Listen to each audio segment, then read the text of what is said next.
Você já se perguntou por que a Bíblia chama Jesus de o Cordeiro de Deus? Isso não é apenas uma metáfora. Isso é o centro da nossa fé. Vou fazer aqui alguns símbolos que remetem a Jesus e eu quis começar pelo Cordeiro de Deus. Se você quer entender de fato por que chamo Jesus do Cordeiro de Deus, fica comigo aí, que depois da vinheta eu vou te explicar tudo.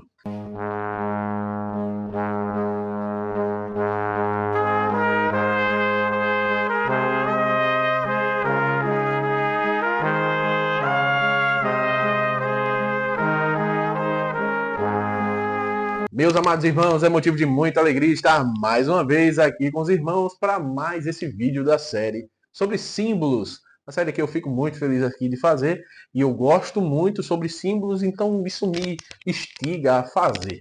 Então, se você gosta também, já vai deixando o teu like abençoado, se inscreve no canal, deixa aqui sugestões de símbolos que a gente pode fazer.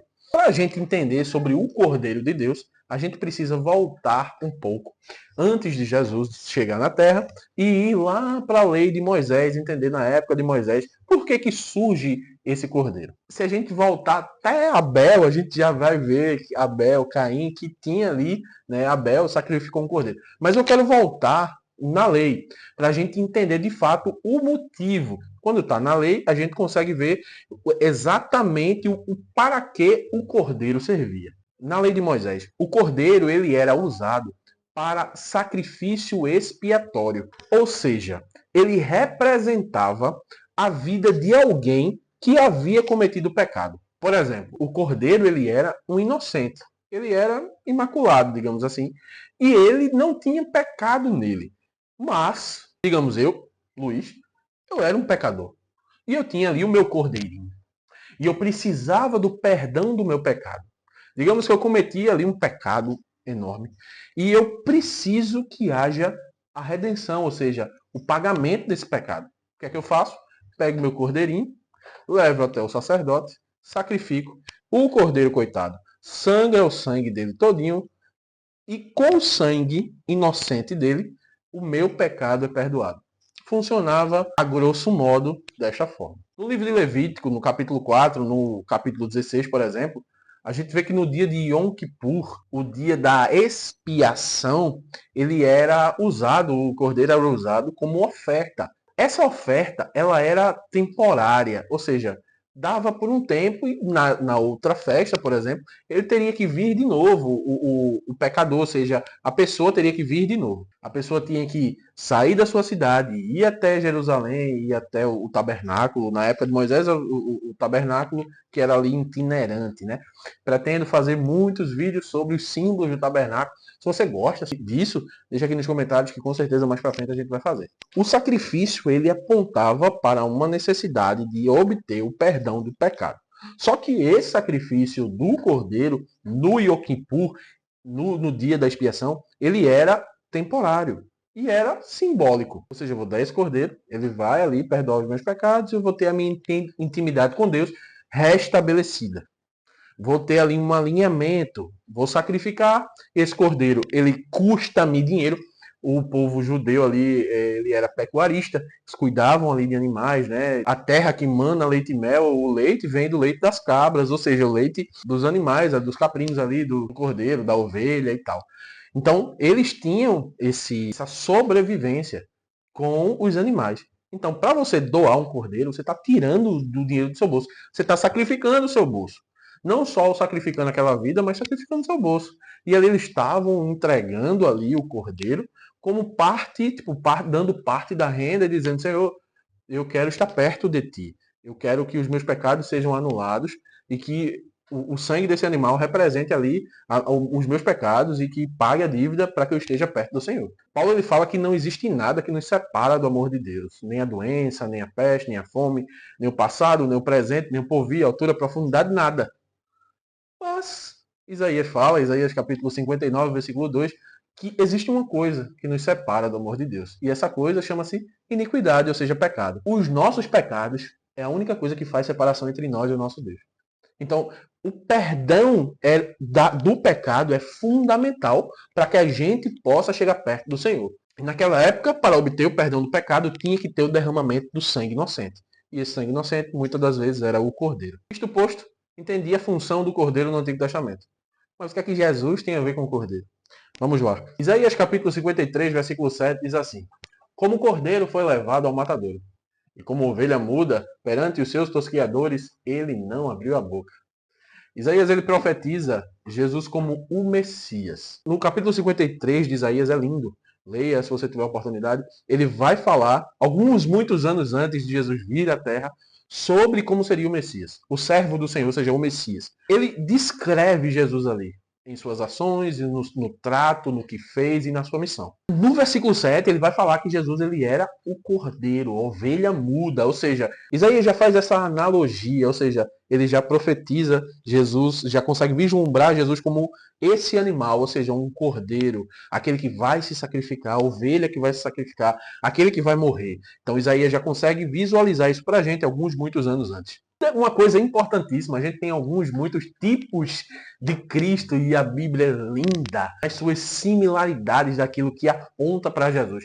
A gente não consegue nunca ler o Antigo Testamento com a lente de que Jesus não existiu. O que faz todo sentido para nós, para o Antigo Testamento, é que ele aponta, que ele demonstra que Jesus viria. E a gente vê aqui no livro de Gênesis, capítulo 22, veja, Gênesis, lá no começo, a história de Abraão e Isaac.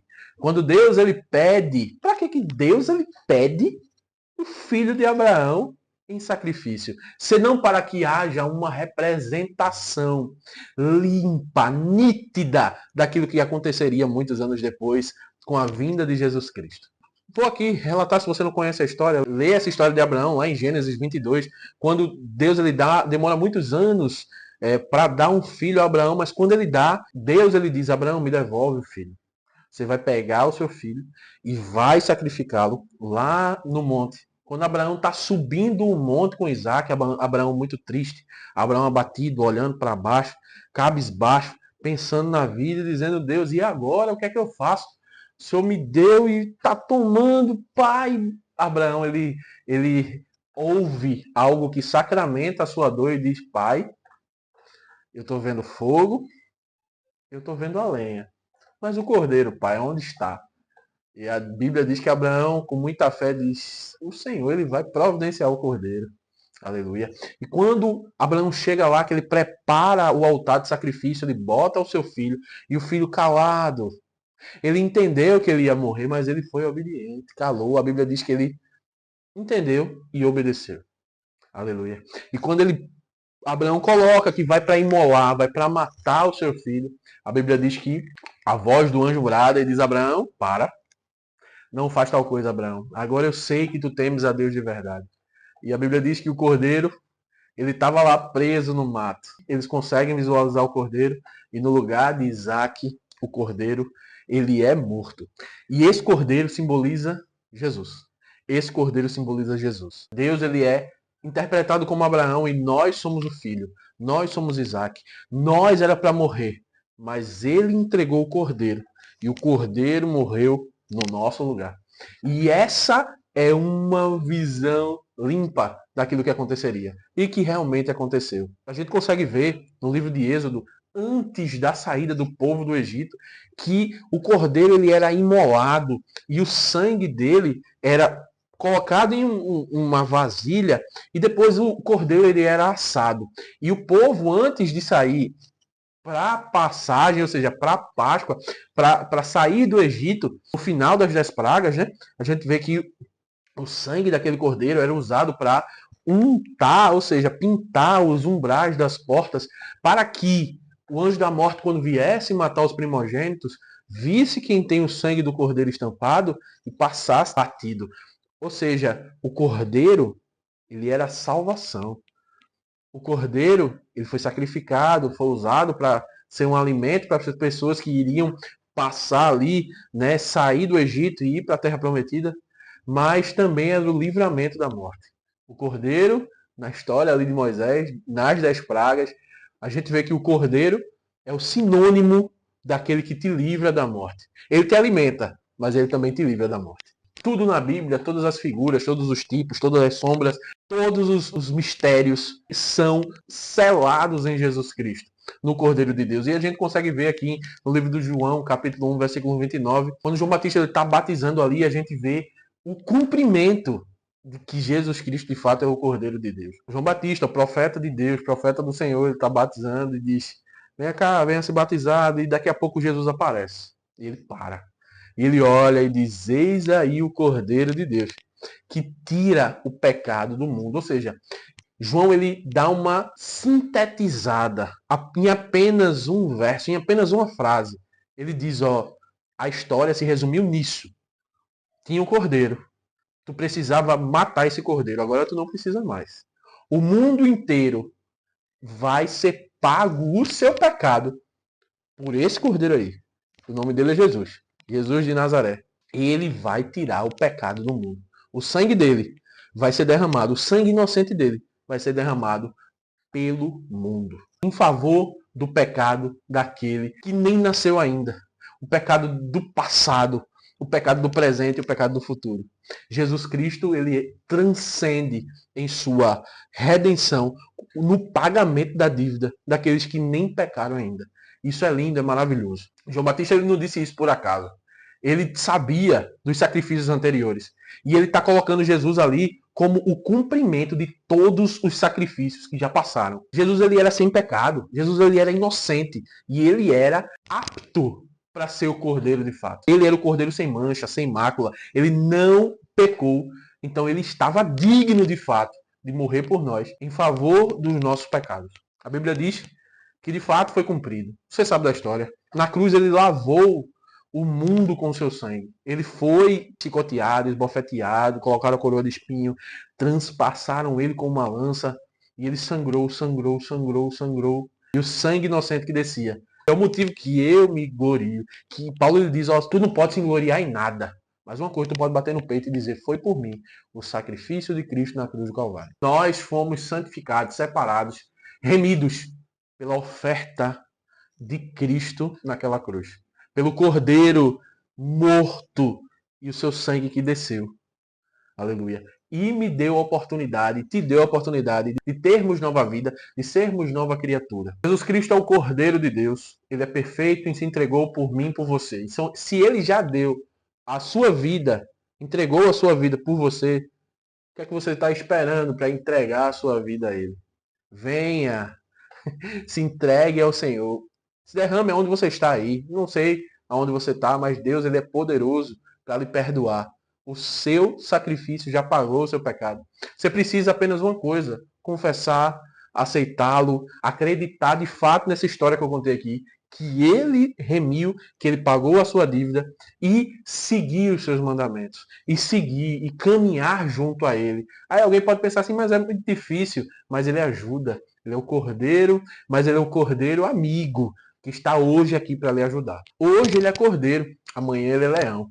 E a gente vai falar sobre o leão da tribo de Judá no nosso próximo vídeo. Se você está assistindo e já lancei o vídeo do leão de Judá, eu vou deixar aqui o card aqui para que você possa assistir. Se eu conseguir te ajudar com mais essa questão, vou ficar muito feliz. Peço que o Cordeiro de Deus, Jesus Cristo, continue abençoando sua vida, sua casa, sua família. E eu agradeço a oportunidade em nome de Jesus.